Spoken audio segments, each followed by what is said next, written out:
سەرۆک ترامپ دکەڤە بەر ڕەخنەیان ji ber ڕژدیا wî heta xelk du caran dengê xwe li helbijartinan dike. Yekem dibeyta helbijartinên serokatiyê dê li dawiya vê mehê bê encamdan.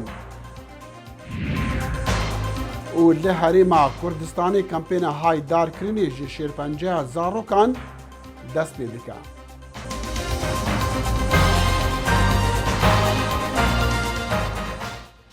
سلااف و ڕێز و هیڤین دەمەخۆش دەگەڵ بەرنامەکە دیە کورد کۆنەکشن ji dengê ئەمریکا li Washington. Rawergirtinên niştîmanî li Amerîka xuya dikin ku Serok Donald Trump bi heft xalan li pişt hevrekê xwe Demokrat Joe Biden li demê ku Trump roja yekşembê li yarîgeheka golfê diyar bûy û Biden li rêwresmekê olî li kenîseyekê li wîlayeta Delaware amade bûy. Rawergirtinên ku Reuters encam dayîn xuya dikin ku 47% ji xelkê piştevaniyê li Biden dikin û dibêjin ew ê dengê xwe bidinê li demê ku rêjeya piştevanîkirinê li Serok Trump 40% ye. Li sê heftiyên piştî Kongreyê Niştîmaniyên her du partiyan çi guhertinên mezin bi ser rêjeyan piştevaniya Biden de nebûne. Ev rawergirtin li demekî ne ku kovara Atlantik ragihandiye Serok Trump marînsên veşartî di goristaneka Emerîkî da li nêzik Parîsê wek doraw dayne naskirin û her wesa ew govar dibêje serokî neviya seredana goristanê bike li sala 2018 çûku ew di xema Hindê debû ne wek baran porawî şil bike. Raporta Atlantik ji zarê 4 jê deran hatiye vegeran ku li wê rojê nêzîkî serokî bûn.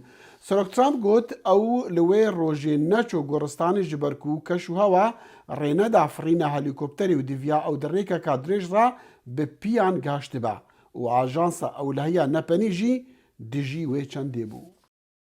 Serok Trump li heftiya borî pirseka diyekê şedar înaya holê ew jî dema rijdî lê xelkê kirî du caran dengê xwe bidin bi rêka postê û herin bingehên dengdanê jî li roja helbijartinan lê du cara dengdan karekî neqanûnî ye û bûye cihê rexneyê li serokî berî hemûyan jê neyarî wî Demokrat Joe Biden.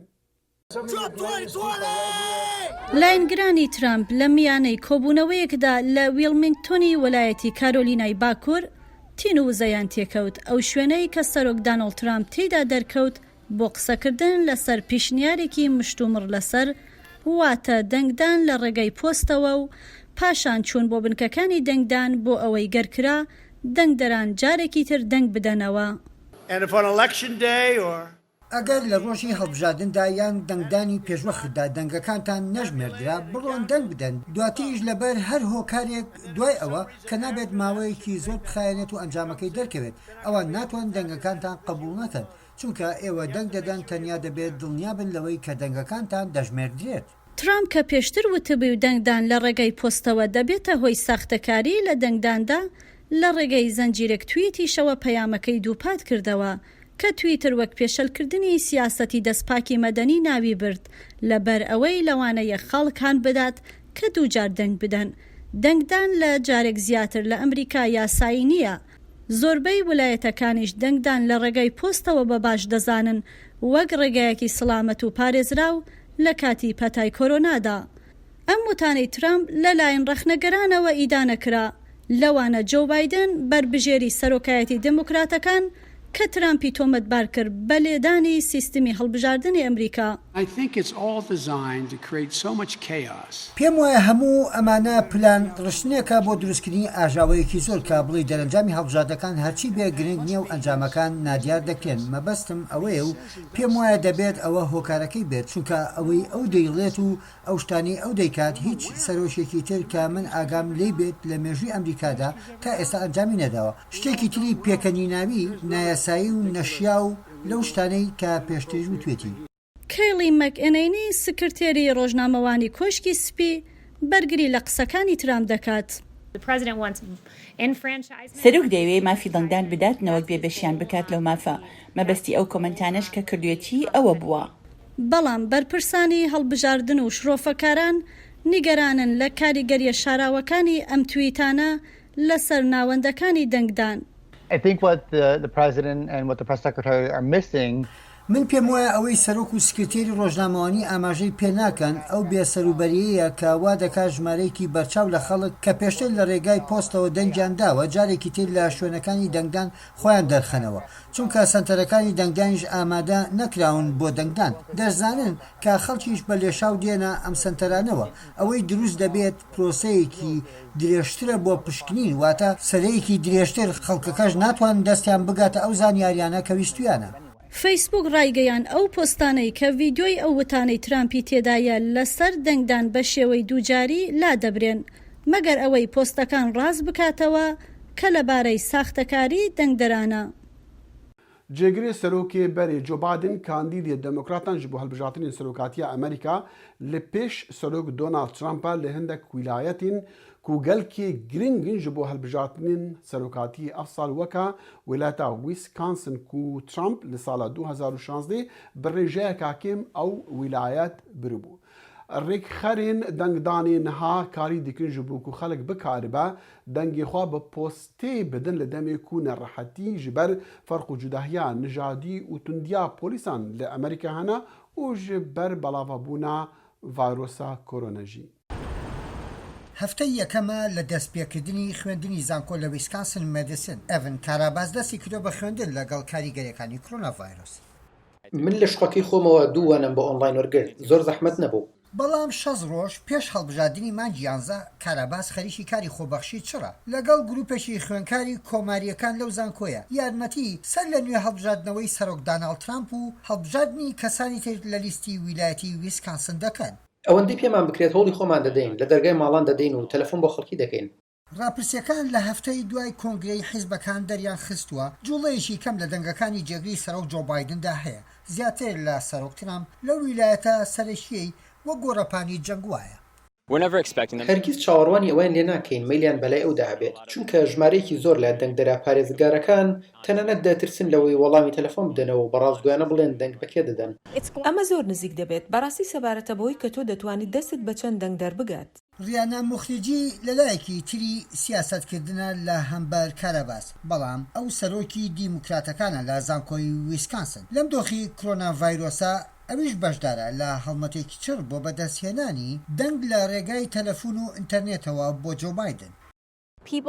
خەڵک گوێبیست دەبن و بە ئاگادا بنەوەی کە هەر مۆبایلەکانیان دەست دەکات بە گیزە دەست دەکەن بە دەنگدان و دەڵێن هی تۆ خۆت ناونووس کردووە بۆ دەنگدان تۆ داوای دەنگدانت کردووە با ئێستا بیکەین. پێم وایە هەتا ئێستا 10,000 پەیوەندی تەلەفۆنیم ئەنجام داوە هەروەها تازە دەستم کردووە بە گەڕانی ماڵان هەتا ئێستا لە دەرگای 1000 ماڵم داوە پێم وایە ئەو ژمارە دەگاتە 2000 ماڵ لە کۆتاییدا. لە کاتێکدا کە هەردووکیان کاراباس و مخریجی دان بەوەدا ئەنێن ئەوەی کە لە ویسکانسن ڕوودەدات بەرپرسایەتی حکومەت لەمەر کۆرۆنا ڤایرۆس و ئەو ڕووداوانەی شاری کینۆشا ڕەنگە ئەنجامی راپرسیەکان گۆڕانی بەسەردا بێت لەگەڵ نزیک بوونەوەی وادەی هەڵبژاردن بەڵام شێوازی کارکردنی ئەوان بۆ بەدەستهێنانی دڵی دەنگدەران ناگۆڕێت. پێم وانەیە کە تۆ سەیری راپرسیەک بکەیت و وابێت کە بڵێیت باشە مامەڵەکە تەواو کراوە بەڕاستیەوە سەبارەتە بە پشتی دیمەنەکان و بەو شتەی لە وڵاتدا ڕوودەدات. من گرنگی بەوە دەدەم بەڵام ناهێڵم کاریگەری زۆر بکاتە سەر شێوازی بیرکردنەوە لەوانەیە یەکێک لە گرفتەکان لە هەڵبژاردندا خەمڵاندنی ڕێژەی بەشداریکردنەکان بێت. مامۆسای زانکۆی میشیگان مایکل تراوگۆت دەڵێت ساڵی وەها نەبووە بەهۆی ڤایرۆسەکەوە بەشداریکردنی دەنگدەران کلیلەکەیە کە لە راپرسیەکانیشدا ڕەنگەداتەوە. وا باشە بۆ راپرسی ساڵی 2020 چەند خەمڵاندنێک بۆ ئەنجامی هەڵبژاردنەکان بکرێت خەمڵاندنێک بۆ ئەگەری کەمی ڕێژەی دەنگدەر و خەمڵاندنێک بۆ ئەگەری زۆری ڕێژەی دەنگدەر. تراوگۆت دەژڵێت کێبڵکێ بۆ کوشکی سپی لەوانەیە تەواو نەبێت دوای 6 ڕۆژ فەرمانبەرانی دەنگدان دەست دەکەن بە هەژمارکردنی هەموو دەنگەکان لە نێویشیاندا ئەوانەی بە پۆز نێردراون. ئەگەرێکی زۆر هەیە ئەنجامی هەڵبژاردنەکانی سەرۆکایەتی 2020 بۆ چەند ڕۆژێک هەفتەیە یان 10 ڕۆژ لە دوای ئەنجامدانی هەڵبژاردنەکانەوە بە نەزانراوی بمێنێتەوە. ڕۆژی دەنگدان یەکەم ڕۆژی مخریجی و کارەباز دەبێت لە کاتێکدا پاڵپشتی پاڵێوراوی جیاواز و خاوەن هەڵوێستی سیاسی جیاوازەکەن یەکەم فرسەتیشا بۆ ئەوەی دەنگی خۆیان بدەن لە هەڵبژاردننی گشتی سەرۆکایەتی. لە ڕۆژا 29 ئێلو نێڤێمە هێوێ یەکەم دبەیتە سیاسی دنێڤبەرە هەردوو کاندیدên سەرۆکاتیەدا بێکردن ئەوێ یەک باش ژمارەکە بەرێک ڕاوستاندن و مشتومڕێن سیاسیین کاندیدên سەرۆکاتی و کاندید ji بۆ جێگریێوان ji bo qailkirina Amerîkiyan heqta dengê xwe li roja hilbijartinan li 3 meha 11 bidin wan. This election will decide whether we save the American dream. لە ئێستاکەدا کۆنگرەکان کۆتایی هات سەرۆک دۆناڵد ترامپی کۆماری جۆ بایدنی ڕێکابەری پارتی دیموکرات و جێگری سەرۆکی پێشوو بۆختەیەکی سەرەتایی دەمەقاڵەکەیان دیاری کرد. هەردوو کاندیدەکە هەڵمەتەکانی هەڵبژاردنیان دەست پێ کردووە لە ویلایەتە سەرەکیەکانیش پەیامەکانیان ئاراستەی دەنگدەران دەکەن بەل لە یەکەم دیبەیتی ڕاستەو خۆیان لە 29 مانی نۆدا. پێم وایە چاوەڕوان دەکرێت دیبەیتێکی دڕ لە نێوان هەردوو کاندیدی سەرۆکایەتیدا ببینین. جێنەڤەر مەرچیە پرۆفیسۆری پەیوەندیەکانە لە زانکۆی تەکساس ئەیوئێم دەڵێت کە هەردوو بایدن و ترامپ شەروانن. شەرمیش ناکات ئەو کارە بکات گاڵتە بە خەڵک بکات و لە کاتی دیبەیتەکەدا چاوترسیان بکات. لە ساڵی 2016 وای کرد. بەڵام سەبارەت بە جۆ بایدن ئەوەی لێمان بینیوە هەروەک دەزانین ئەو جۆرێک لە مێژوویەکی درێژتری هەیە لە سیاست لە میانەی دیبەیتەکاندا. ئەوەی کە لێمان بینیوە ئەوەیە کە زۆر بەپەرۆشەوە لەسەر ڕاوبۆچوونی خۆی سوور دەبێت. ئێمە لە ساڵی 2012 بینیمان کە دیبەیتی جێگیری سەرۆک بە هەمان شێوە بوو. پێشم وایە کە ترامپ لە شێوازدا جۆرێک لە گاڵتەیەکی کەمی بە بەربەرەکانی کرد. دیبەیتەکانی سەرۆکایەتی تا ڕادەیەکی زۆر شێوازی وەڵامدانەوەی کاندیدەکان بۆ پرسیارەکانی کۆڕگێڕەکە پاراستووە. لە ڕاستیدا ئەوە زانیاری بەخشە بۆ بینینی هەردوو کاندیدەکە بە پێچەوانەی یەکترەوە بن گوێ لە چۆنیەتی قسەکردنیان بگریت. ئەو شێوازەی لە ئاخافتنیان بەکاری ئەهێنن هەروەها گوێبیستی ڕێوازەکانیان بیت ڕێگە دەدات ڕاستەوخۆ یەکتری تۆمەتبار بکەن لەسەر شێوازی ئەنجامدانی کارەکان. هەروەها ڕێگەشیان پێدەدات تۆڵەیان لێ بکەنەوە تا بەرگری لە خۆیان بکەن. جان کاچ بەڕێوبەری دیبەیت لە زانکۆی ڤاندلبەرت دەڵێت پێویستە گۆڕانێک هەبێت زیاتر لەوەی کورتە قسەی کۆنگرەی ڕۆژنەمەوانی پێدەگوترێت. دیبێتەکە بۆ دەست پێ دەکات کەمە پرسیان ڕۆژەکەیە سی خولەکت هەیە یا ئیدیەر کاتێکتری دیاریکراو تا لەگە ڕاوێژکارەکان کۆ ببیتەوە دواتر دەمانێت باڵوێستێکت بیتەوە پێی خۆت ڕوون بکەیتەوە دواتر گفتوگۆمان لەسەر ئەوە دەبێت کە چۆن گەشتێتەوە ئەو بڕیارە دواتر خۆ دەزانیت پەسەندکردنی ئەو بڕیارانە. ئیدی ئاخۆ بینەری دیبەیتی ئەمساڵ لە سەروی 84 میلیۆن ئەمریکیەوە بێت کە تەماشای یەکەم دیبەیتیان کرد لە ساڵی 2016دا ئەوە مایەی پرسیارە و تا چەند بەندەریش بەلای خۆیاندا ڕابکێشن. زۆر لە توێژینەوەکانی دیبەیتەکانی سەرۆکایەتی ئەویان نیشان داوە کە جۆرێک ڕێگا بە خەڵک دەدات ئەو کاندیدانە دیاری بکەن کە پێشتر تا ڕادەیەک نیان ناسیوە و ڕێگاش دەدات ببینن کی هاوبەشی هەڵوێستیانە. بەڵگەی زۆر نین گۆڕانکاری بێنێتە گۆڕێ کەوا دیبەیتەکانی سەرۆکایەتی هیزر بگۆڕێت. من بەڕاستی پێم وایە ئەم دیبەیتانە هیچ جۆرە کاریگەریەکی نییە وەک ئەوەی پێویست بکات بەڵکو خودی بینەر بەرپرسیارەتی هەیە بە عەقڵیەتێکی کراوە گوێی لێ بگرێت. بە پێی تۆژینەوەیەکی دەستگای پێ و لە سەدادەی دەنگدەرانی ساڵی 2016 گوتیانە کە لە کاتی یان ڕێک لە دوای دیبەیتەکانەوە بڕیاریان داوە دەنبەکێ بدەن. 20 تیمن پرۆفشنەڵین باسکتبۆڵە ئەمریکی ناوەند و سازیین خوا ڤالاکردنە و ئامادەکردنە ji بۆ هەڵبژاتنین سەرۆکاتیە بە مەبەستە هەندێک و خەڵک بکارە بە دەنگی خوا بە ساناهی بێ ئەولا و دوور ji خەتەرا vegirtina ڤایرۆسان li ڕۆژە هەڵبژاتنان بدن. هەلبەت ئەف بڕێکەفتنە دەگەل یاریزانن ku tevaya pêşbirkî û yariyên xwe ragirtine wek nerazîbûn li hember tundûtîjiya polîsan li dijî hinek xortên reşên Emerîkî. Karbidestên stadyuma Barclays Center bank li rûnişwanan dike ku werin stadyuma wan û dengên xwe bû hilbijartina meha 11 bikarbînin. ئەم باوەڕ دەکەین زۆر گرنگە دەدەمێ پەندەمیەدا دەبێ gelek cihên ewleh û vekirî hebin ji bo rûnişvanên vî bajêrî da bikarin dengê xwe bidin. Ji ber vê jî em keyfxweşîn karî digel karbidestên hikûmetê bikîn bû pêkînana vê yekê. Karbidestên bajarî bank li xwedî nawendan û bajaran kirin ku cihên vekirî û fireh ji bo xelkê wekin ku dengên xwe bikarbînin herwiha ku bikaribin dûrketina civakî jî pêk bînin. Di meha Gulanê de xwepêşender li pêş stadyuma Barclays Center kom bûbin û mirina George Floyd di binçava polîsên Minneapolisê de protesto kirin. It is crucial. Giring e hemû stadyumên welatî wekû Barclays û Madison Square Garden deriyên xwe bû dengderan vekin. Em dê deriyên xwe bû xelkê vekin ku bikarin dengê xwe bidin. Ev cihe ji cihê xwenîşandanên biaştî bû dengdana biaştî tê tevegihastin. ev inisiyatif piştî boykota lîstikvanan pêk hat ku hefteya borê stadyumên NBA hatibû girtin. Ev boykot piştî kuştina Jacob Blake li Kenosha, Wisconsin belav bûbû ku dema tîma basketbolê ya Milwaukee Bucks nexwestibû ku tîma Orlando Magic bibe dadgehê. Li dema çend rojên borî li wîlayeta me Wisconsin me vidyoyên pir bi tirs dîtin ku polîsekê heft gule ji pişt ve li Jacob Blakeê dan. û teqekirinên dît dijî xwenîşanderan hebûn. Tevî daxwazên me yên mezin bo guharînan lê çikar nehate kirin û ji ber wê jî îro bala me ne li ser basketbolê ye. Boykota sporê bû piştgiriya edaleta nîjadî heta nehatibû dîtin. Li ev bi lêz û bêz belav bû ku piraniya sportên profesyonel yên Amerîkayê bo çend rojan girtîma. Gelekî xwediyên sportan piştgiriya lîstikvanê xwe kirin lê hin kes nekevxweş bûn. Di tweetekî de Seroktiram got xelk ji siyasîbûna Lîga Basketbol Amerîka NBA aciz bûne. Hezkirina basketbol ketiya xwar û ev nayê guhertin. Kyle Korver ji tîma Milwaukee Bucks bersiva Trump da û got jiyan ne bi tenê reyting e, jiyan ev e ku mirov ber rastiyê bisekine. Berbijarî Partiya Demokrat bo seroketî Joe Biden piştgiriya lîstikvanên Bucksê kir û di tweetekê de got ji bo wê demê rêveberiyekî ehlaqî pêwîst e û helbesta lîstikvan bersiv e ku dengê xwe digihînin û vê platformê bi başî bikartînin. Sezona lîstikan dîsa berdewam kir piştî ku karbidestên lîgan lîstikvan li ser çend gavan lev hatin wekî piştgiriya bikaranîna dengan, reformên polîs û edeletê de. گەڕان بە دوای هیدرۆکاربۆن لە دەریای نێوەڕاستە بووە بە کێشەیەکی نێوان تورکیا و یاونانستان. سەرۆکی تورکیاش ڕەجەب تایپ ئەردۆغان داوا لە سەرۆکی یەکێتی ئۆروپا دەکات کە بێلایەن بێت لەم کێشەیەدا. ئایا ئەمە چ دەگەین؟ ئێستا لەگەڵماندا دەکتەر کەمال سولەیمانی مامۆستای سیاسەت لە زانکۆی کۆڵماکس لە مەکسیکۆ.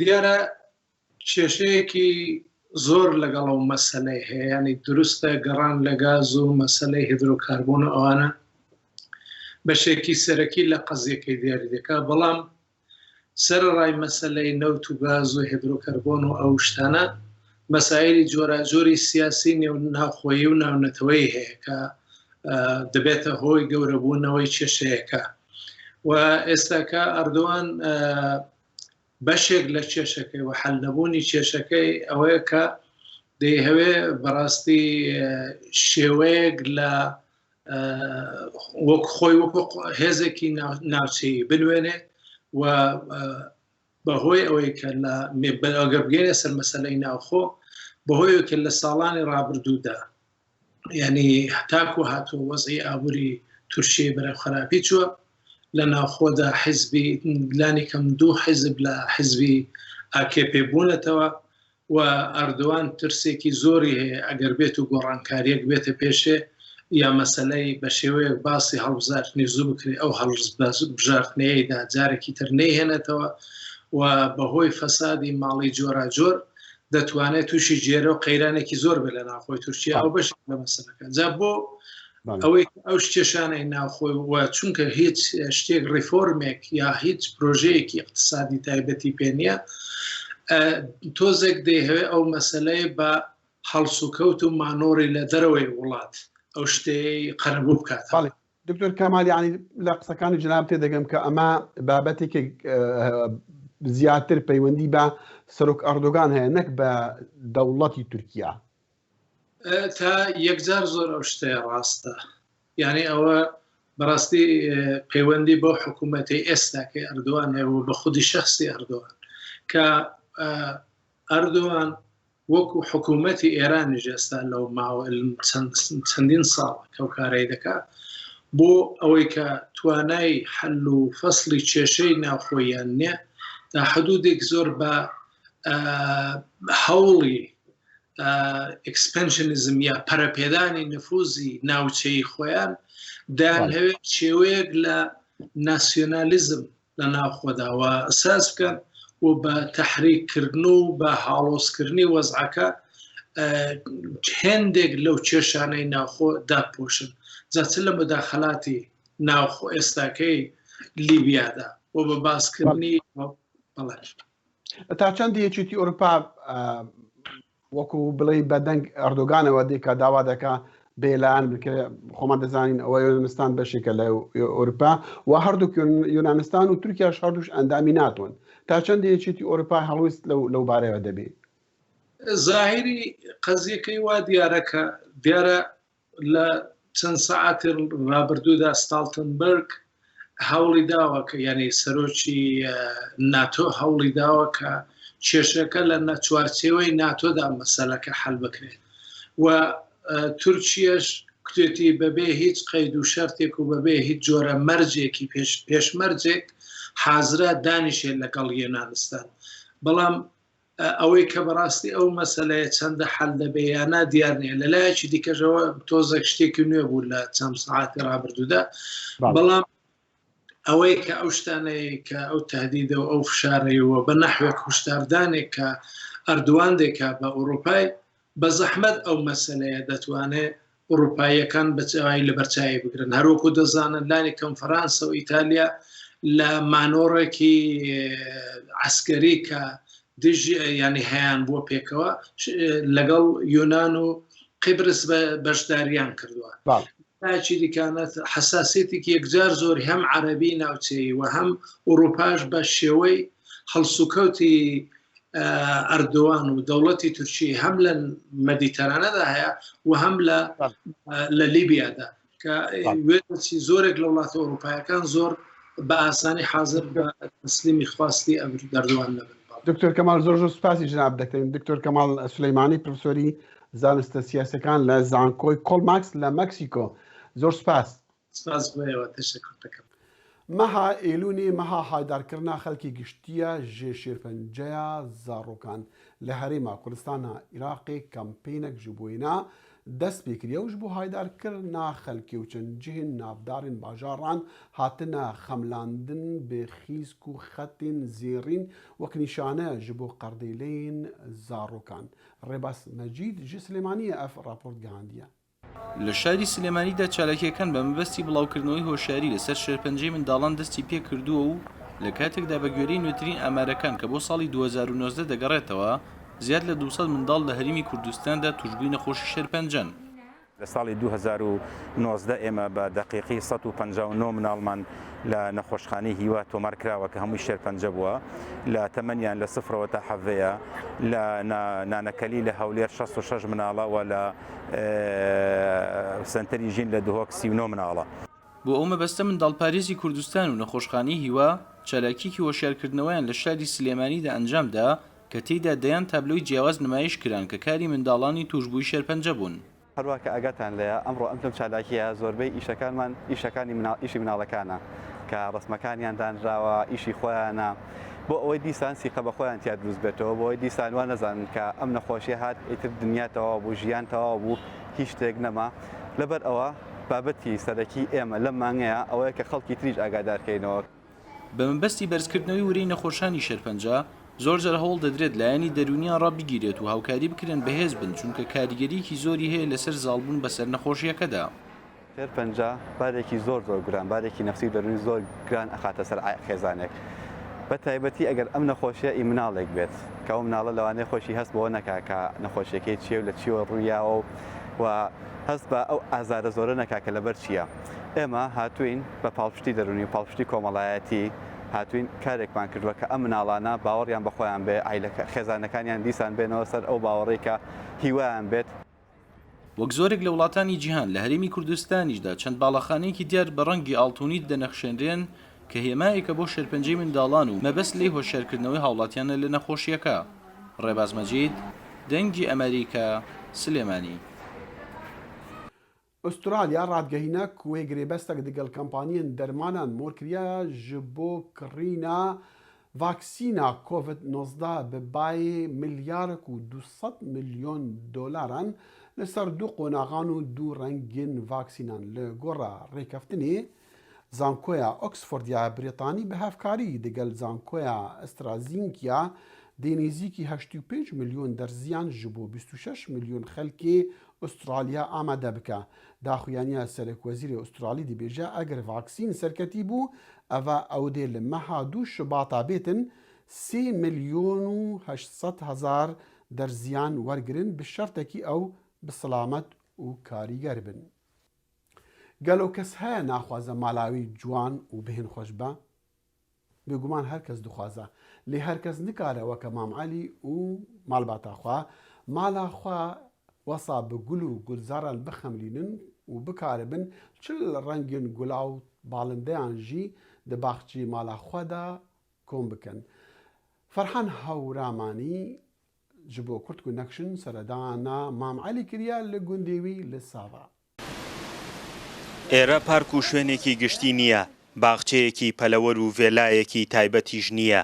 ماڵی مامعەلی و هاوژینەکەیەتی لە گوندی تەپی سەفای هەڵەبجە کە سەرەڕای تەمەنەکانیان بەشێکی زۆری کاتەکانی خۆیان بۆ چاندنی گوڵ و دروستکردنی چەندین دیمەنی جوان لە حەوشەی ماڵەکەیاندا تەرخان کردووە.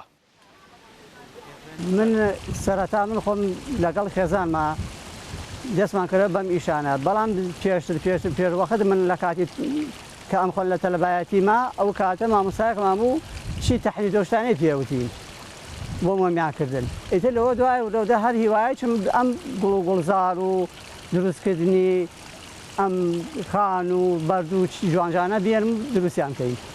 ئیتر لەگەڵ بە هاوکاری خێزانم بەڕاستی یانی ئەو زۆر پاڵپشتم بۆ دروستکردنی ئەم شتانە.